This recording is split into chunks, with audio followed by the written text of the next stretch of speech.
السلام عليكم ورحمة الله وبركاته، ازيكم جميعا عاملين ايه؟ يا رب دايما تكونوا بخير.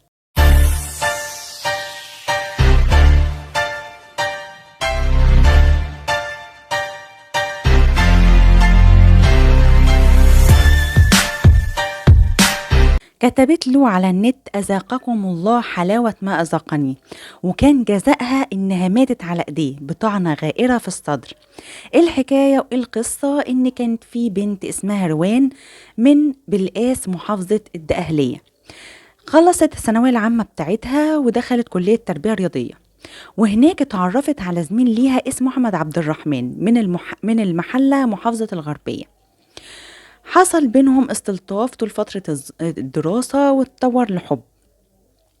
أحمد لما خلصوا كليتهم كان عايز يشتغل أي حاجة عشان يقدر يتقدم لروان، وفعلا اشتغل في معرض مفروشات بتاع ابن خالته وراح يتقدم لروان. أبو روان سأل على أحمد وعلى أهله ولقى إن الناس كلها بتشكر فيه، فتم الفرح والزواج.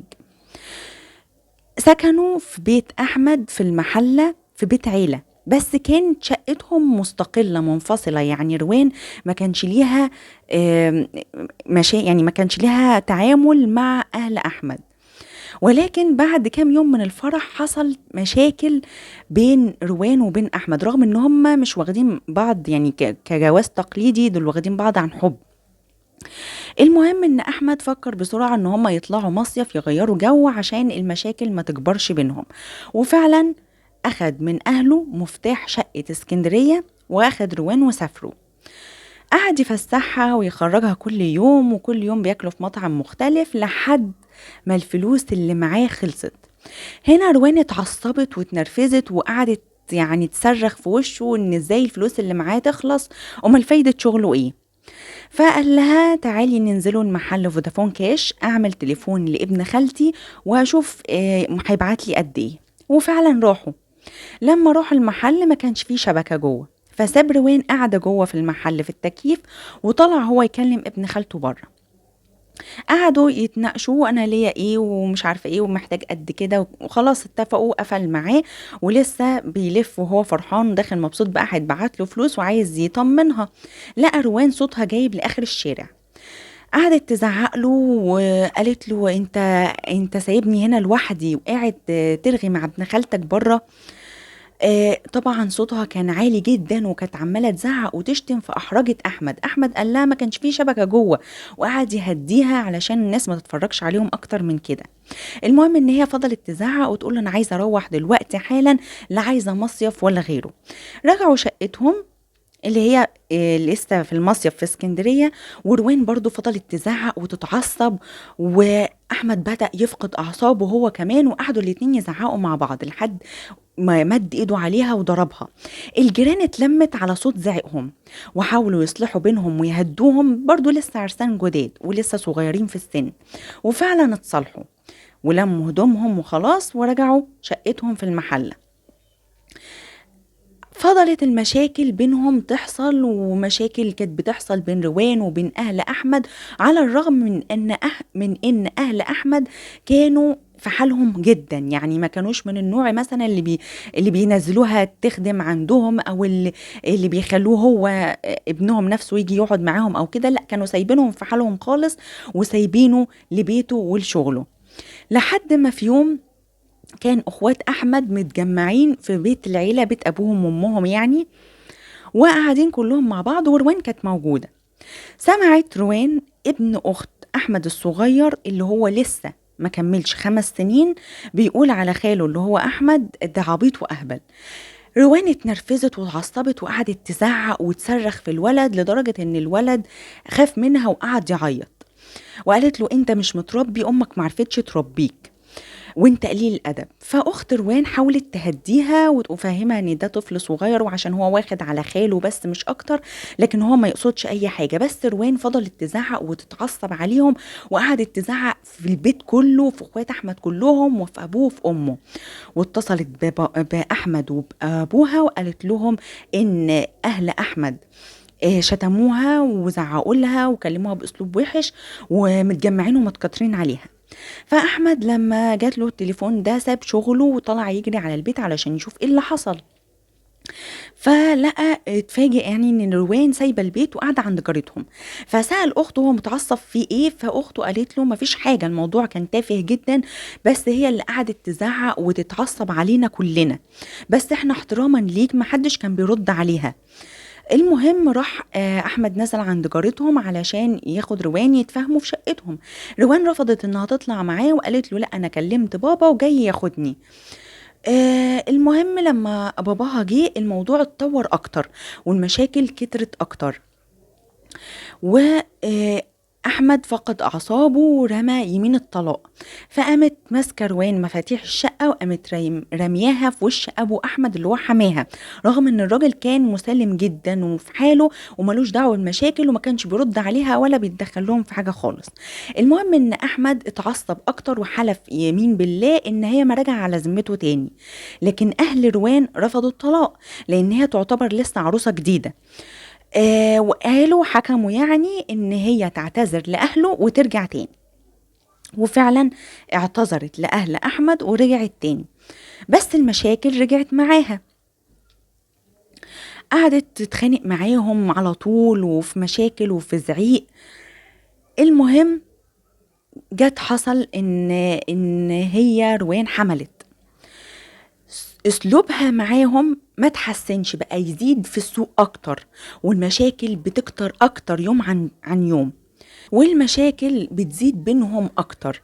وكانت على طول روان بتتخانق وتزعق معاه لانه بيرجع بالليل الساعة 12، ولان هي بطبيعة يعني شغل احمد ان هو شغال في معرض مفروشات، فكل تعامله مع البنات والستات، وكانت روان بتغير جدا وكان الموضوع ده مضايقها.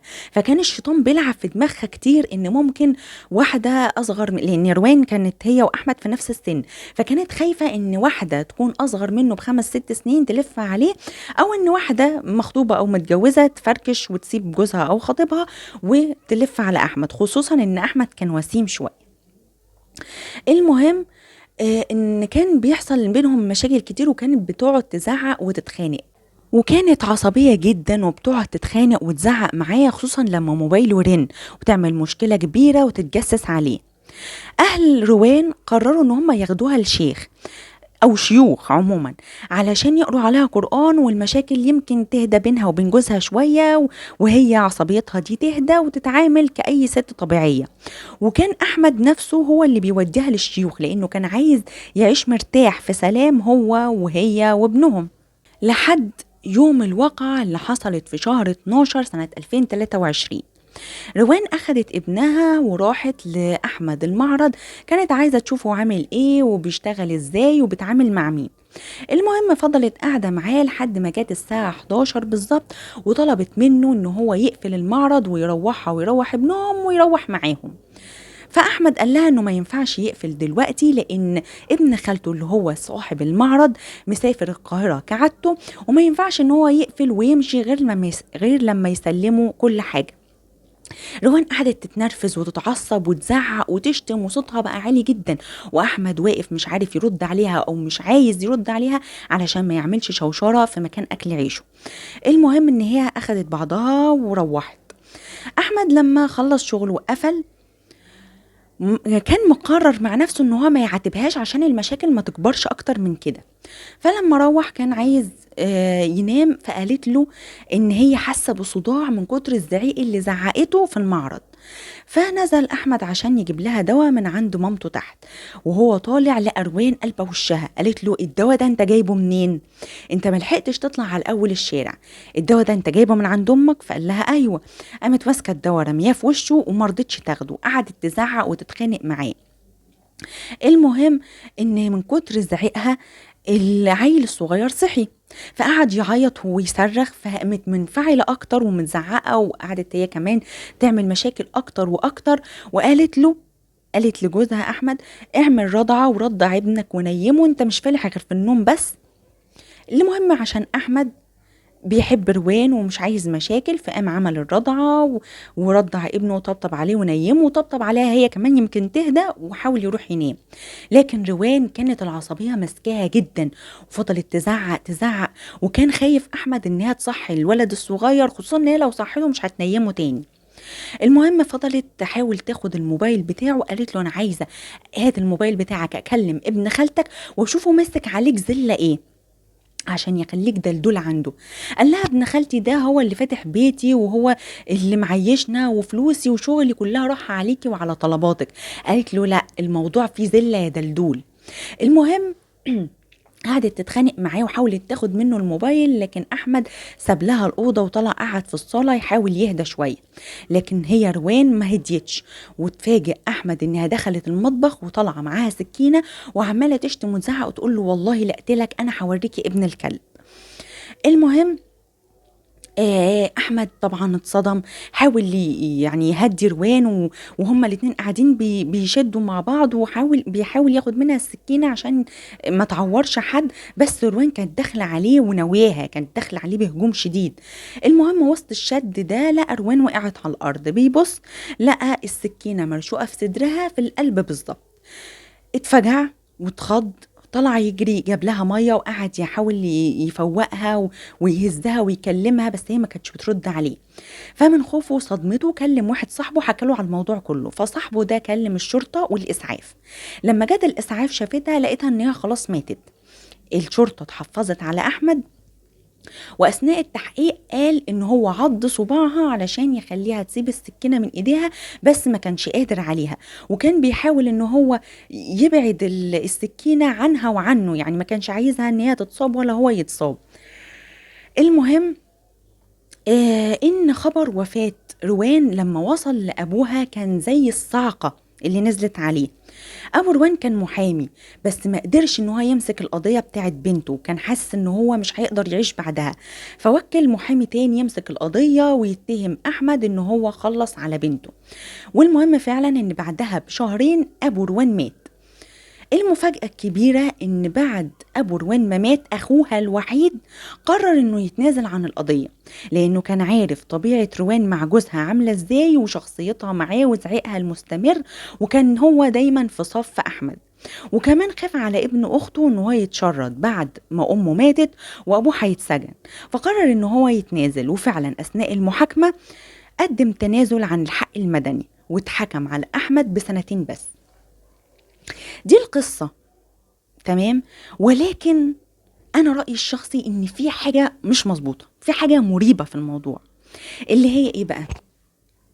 ان احنا دايما عارفين ان بيوت العيلة بيحصل فيها مشاكل كتير، مستحيل ان المشاكل تبقى من طرف واحد، ومستحيل ان اهل احمد يكونوا بالمثالية دي ان هي تقعد تزعق وتتنرفز وتتعصب عليهم، وان ده كله منها لنفسها وان محدش بيرد عليها. ففي حاجة هنا غلط. كمان ان احمد وروان حبوا بعض طول فترة الكلية، فازاي لو كانت روان بالعصبية المبالغ فيها دي، ازاي احمد ما قدرش ياخد باله؟ وازاي يعني كمل معاها واتجوزها؟ يعني البني ادم ما بيبقاش عصبي من يوم وليلة، العصبية دي بتكون حاجة يعني في البني آدم من صغره. يعني هو تلاقيه الطفل ممكن تشوف طفل تقول ده طفل عصبي، الموضوع بيفضل يزيد معاه لحد ما يكبر. لكن مش معقول مثلا ان هي تكون قبل الجواز كانت هادية وبعد الجواز اتجنت، اكيد في حاجة غلط. فازاي هو ما لاحظش الكلام ده؟ كمان روان اخوها الوحيد بعد وفاة ابوها قرر انه يتنازل، ودي حاجة غريبة جدا. يعني ازاي؟ هل يعني حتى لو كانت اخته عصبية، غريب ان هو يتنازل عن الموضوع، دي اخته ماتت. فالله اعلم، الله اعلم، محدش كان معاهم، محدش كان عارف الدنيا ماشية ازاي. هل ان اخو روان اتهدد، او انه اتدفع له دية مقابل ان هو يتنازل عن حقه في وفاة اخته؟ الله اعلم القضية كانت ماشية ازاي، والله اعلم ايه طبيعة الحياة اللي كانت بينهم. بس الكلام اللي اتحكى واتقال غريب، يعني واحد ما يصدقوش كده بسهولة. الخلاصة واللي دايما بنتكلم فيه ان بعد اي مشكلة لازم نطلع منها بالعبرة او الدرس المستفاد، سواء بقى في قصة سمعناها، قريناها، شفناها، عشناها، اتحكت لنا، ايا يكن لازم يكون في دايما درس مستفاد من القصة دي علشان احنا ما نقعش في نفس الغلط. وهو إن ما ينفعش أبدا إن احنا نتجوز جوازة لمجرد إن احنا بنحب الطرف الآخر. لازم ندرس الشخص ده كويس جدا، لأن مش أي حاجة بنحبها نعرف ناخدها أو نعيش معاها ونتعايش معاها. الله يرحم روان، هي دلوقتي في ذمة الله، إن كانت مظلومة ربنا يرحمها، وإن كانت فعلا زي ما كان بيحكي أحمد وأهله فربنا يسامحها. في الأول وفي الآخر هي ماتت والقصة انتهت معاها. ما تنسوش ان دعمكم دايما بيفرق، باللايك والشير والسبسكرايب وتفعيل الجرس. حلقة النهاردة خلصت، بس لسه الحلقات جاية كتير، استنوني في حلقة تانية جاية. شكرا ومع ألف سلامة.